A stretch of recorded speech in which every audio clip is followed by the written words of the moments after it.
नमस्कार, पुन्हा एकदा स्वागत आहे आपला वर्ग या चॅनलवर। याआधी सुद्धा आपण 2 प्रश्नपत्रिका टीईटीच्या सोडवल्यात। आय थिंक पेपर 1 ची जी होती तीच 2017 ची होती आणि पेपर 2 ची एक क्वेश्चन पेपर 2019-20 ची जी होती। आज आपण एक प्रश्नपत्रिका परत आपल्याला अवेलेबल झाली आहे। आय थिंक ही सुद्धा 19-20 ची प्रश्नपत्रिका आहे। पेपर क्रमांक 1 इयत्ता पहिली ते 5वी आणि माध्यम मराठी व इंग्रजी माध्यमाची एकच प्रश्नपत्रिका आहे। प्रश्नपत्रिका ए संचाची ही प्रश्नपत्रिका आहे। त्यातील विषय आपणास माहीतच आहे। पेपर क्रमांक 1 मध्ये इंग्रजी 1 ते 30, मराठी बालमानसशास्त्र व अध्यापनशास्त्र, गणित, परिसर, अभ्यास। तर यातील इंग्रजी विषय आपण आज सोडवणार आहोत एक एक करून। आधीच्या प्रश्नपत्रिकेप्रमाणे सर्व विषय आपण सोडवणार आहोत। एक्सप्लेनेशन सुद्धा जमेल त्याचे तसे देणार आहे। तर सुरुवातीला इंग्लिशचे क्वेश्चन आपण या आजच्या व्हिडिओमध्ये सोडवणार। बघूया पहिला प्रश्न इंग्लिश या विषयाचा।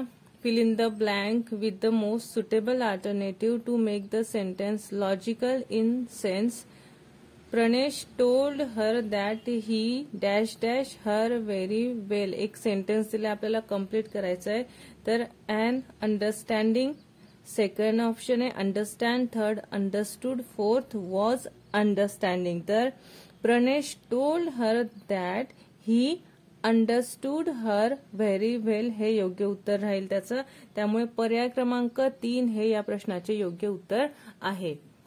दुसरा प्रश्न बघूया आता।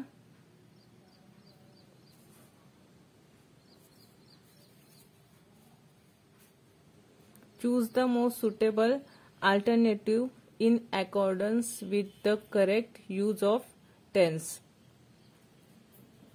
Sanjana did not cook her breakfast yet. Tenses आपले या ठिकाणी आपल्याला त्यांचे स्ट्रक्चर माहित असायला हवी। पहिला प्रश्न आपण बघितला ऑलमोस्ट तसाच होता। हे वाक्यावर जे प्रश्न येतात ते आपल्याला टेन्स आणि त्यांची रचना आपल्याला माहित असेल तर आपण त्यांचे योग्य उत्तर सहज लिहू शकतो। Sanjana did not cook her breakfast yet. Sanjana has cooked her breakfast yet. Sanjana has not cooked her breakfast yet.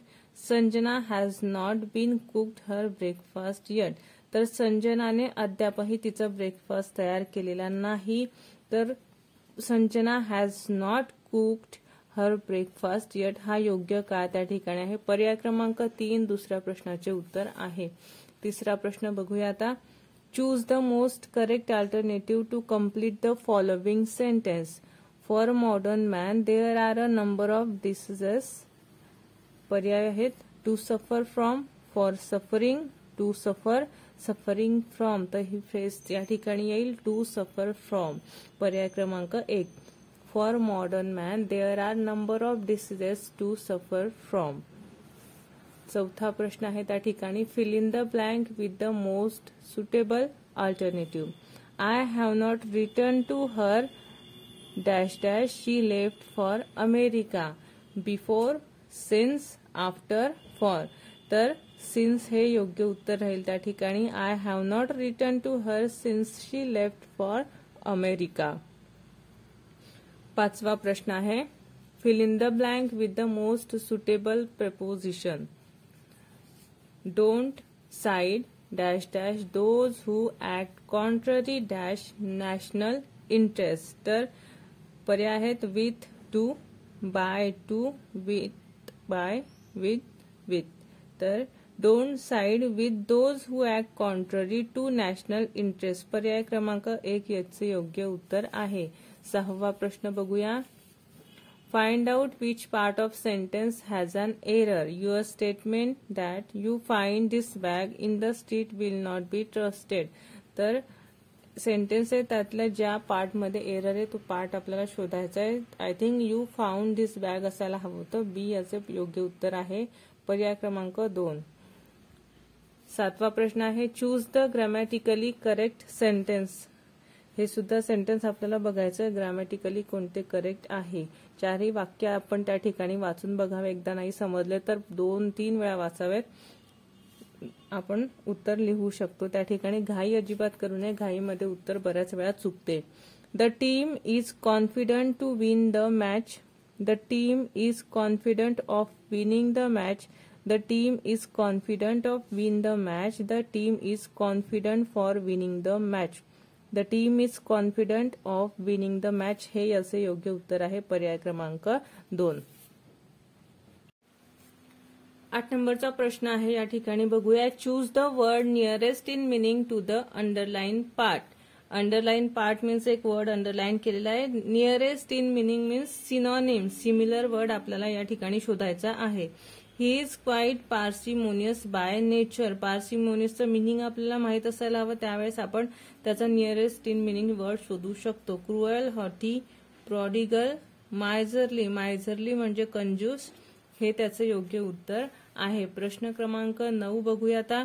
Select the word which is closest to the opposite in meaning to the underline word. Synonym आणि त्याच खाली antonyms, opposite, similar आणि opposite words यावर सुद्धा आपण upload केलेले आहेत videos आपला वर्ग या चॅनलवर, ते तुम्ही बघू शकतात.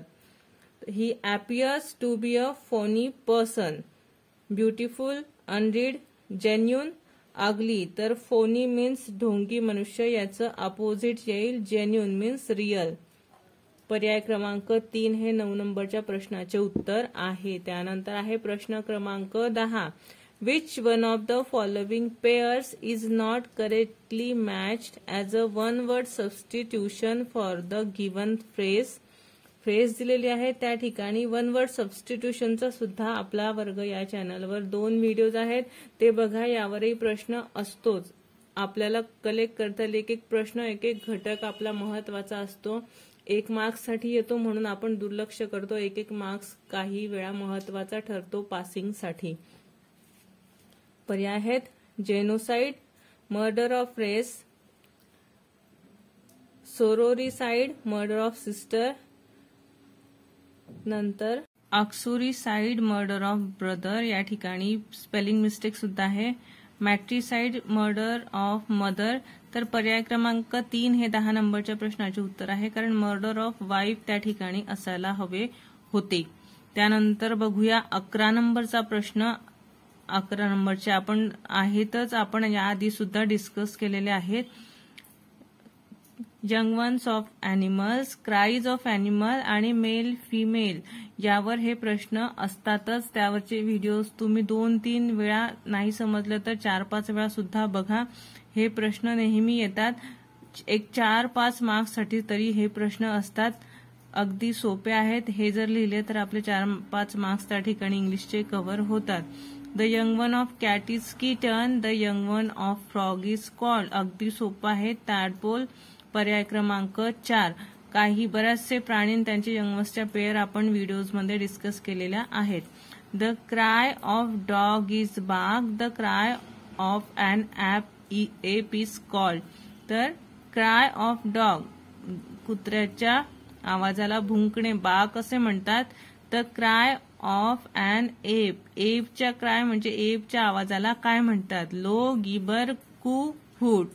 तर गिबर पर्याय क्रमांक 2 गिबर हे त्याचं योग्य उत्तर आहे. क्राईज ऑफ ॲनिमलचा हा प्रश्न आहे आणि यंग वन ऑफ ॲनिमल्सचा हा प्रश्न आहे. दोन्ही व्हिडिओज आपल्या चॅनलवर अवेलेबल आहेत, ते बघा. त्या प्रश्नांची तयारी तुमची त्या ठिकाणी होणार.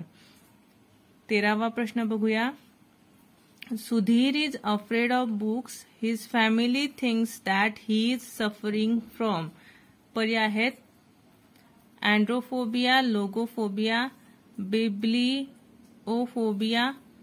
हेडोनोफोबिया. तर सुधीरला पुस्तकांची भीती आहे, तर तो कशाने त्रस्त आहे त्याच्या फॅमिलीला वाटतं.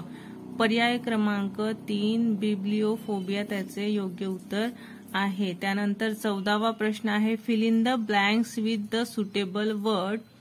Life is to death as pleasure is to suffering, pain, poverty, anguish. तर पेन त्याचे योग्य उत्तर आहे. पर्याय क्रमांक 2. 15 नंबरचा प्रश्न आहे. Choose the correct meaning of the underline idiom in the sentence. We should guard against our green eyed friends. या फ्रेजचा मीनिंग आपल्याला माहित असायला हवं. तर बघूया. 1 पर्याय रिच, 2 जेलस, 3 हँडसम, 4 एन्थुझियास्टिक. तर ग्रीन आईड मीन्स जेलस. द्वेष करणारा. We should guard against our green eyed friends याचं योग्य उत्तर आहे पर्याय क्रमांक 2 जेलस किंवा एनव्हियस असा शब्द सुद्धा याला सिमिलर होऊ शकतो. 16 नंबर आहे choose the most suitable verb phrase for the sentence. While giving evidence in the court she dash dash. Broke up, broke down with, broke with और ब्रोक डाऊन. तर पर्याय क्रमांक 4 याचे योग्य उत्तर आहे. While giving evidence in the court she broke down. यानंतर आहे 17 नंबरचा प्रश्न. Select the combination of numbers so that letters arranged accordingly will form a meaningful word. Letters दिलेले आहेत, त्यांना नंबर दिलेले आहे, प्रॉपरली अरेंज केल्यानंतर आपल्याला एक मिनिंगफुल वर्ड मिळेल अशा पद्धतीने आपल्याला अरेंज करायचे आहे. RUSTA याचे पर्याय क्रमांक 3 हे योग्य उत्तर आहे. 3 2 4 5 1 3 2 4 5 1 शुगर असा वर्ड त्या ठिकाणी तयार होणार. 18 नंबरचा प्रश्न बघूया आता.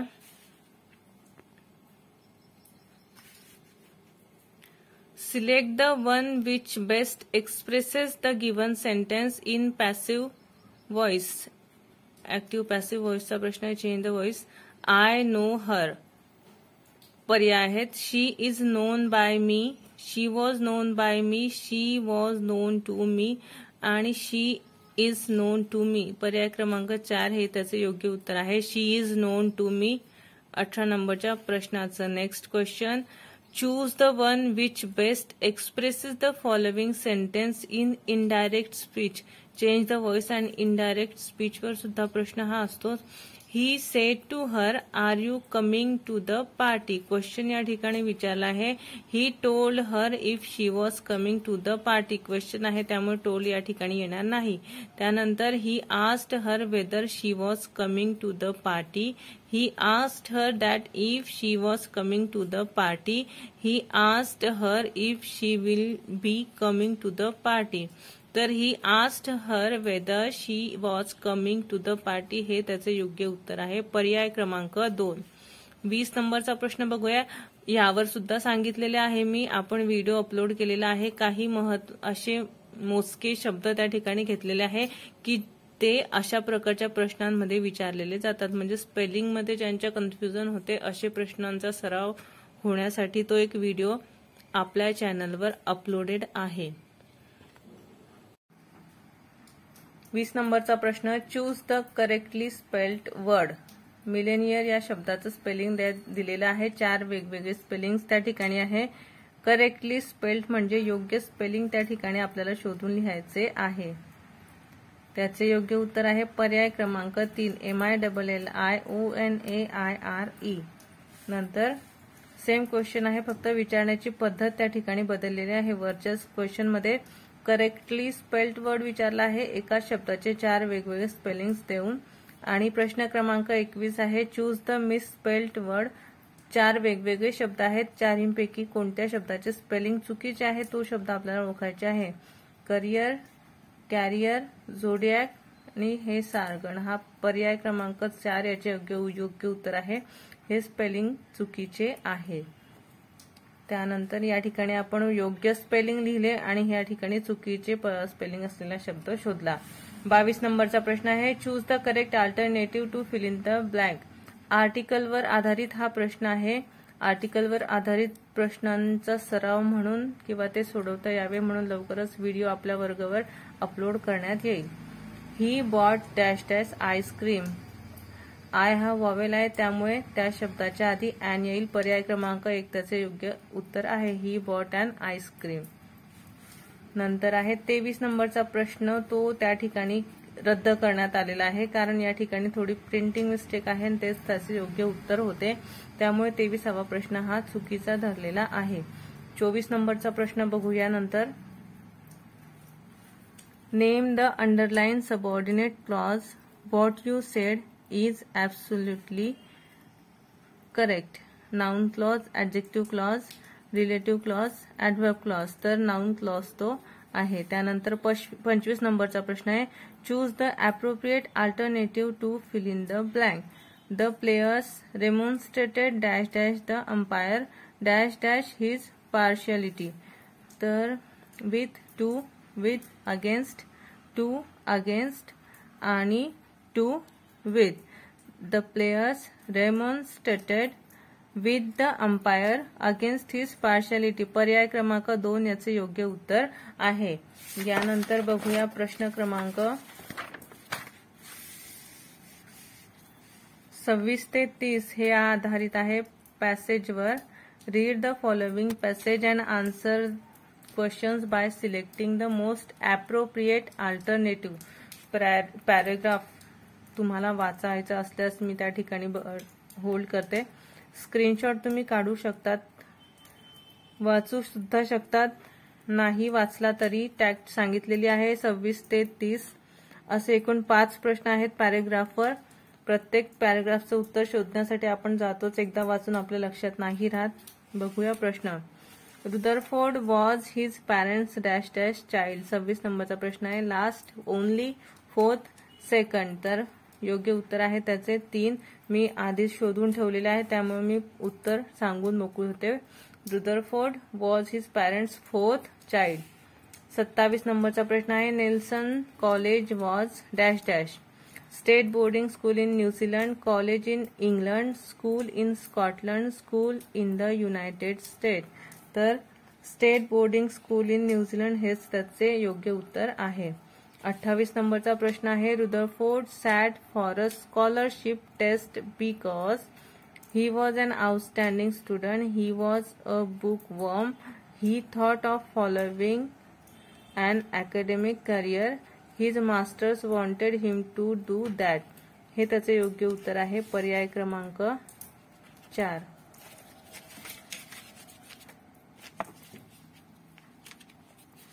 त्यानंतर 29 नंबरचा प्रश्न आहे.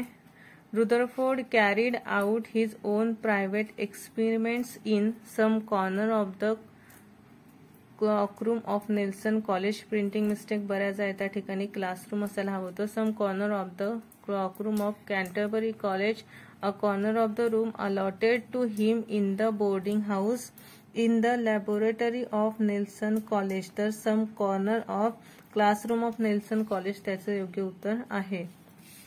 शेवटचा प्रश्न इंग्लिश या विषयाचा भाग 1 मधील. The phrase mechanical bent suggest that Rutherford was quite mechanical, was devoid of human warmth, emotion, feeling, etc., did things and lived as thoughtlessly as a machine, had an aptitude for the science of machineries. हे त्याची योग्यता आहे. Printing mistake बऱ्याच वेळेला असतात त्या ठिकाणी, त्यामुळे आपले उत्तर चुकू शकते. म्हणून नीट प्रश्न वाचायचा आणि त्या ठिकाणी अंदाज लावण्याचा प्रयत्न करायचा. हे झाले आपले इंग्रजी या विषयाचे प्रश्न सोडून 1 ते 30 नंबरचे. पुन्हा भेटूया लवकरच मराठी या विषयाचे प्रश्न सोडवण्यासाठी. प्रश्न क्रमांक 31 ते 60. Till then goodbye, take care. Video आवडल्यास लाईक व शेअर करण्यास विसरू नका. चॅनलला सबस्क्राईब केले नसेल तर प्लीज चॅनलला सबस्क्राईब सुद्धा करा. धन्यवाद.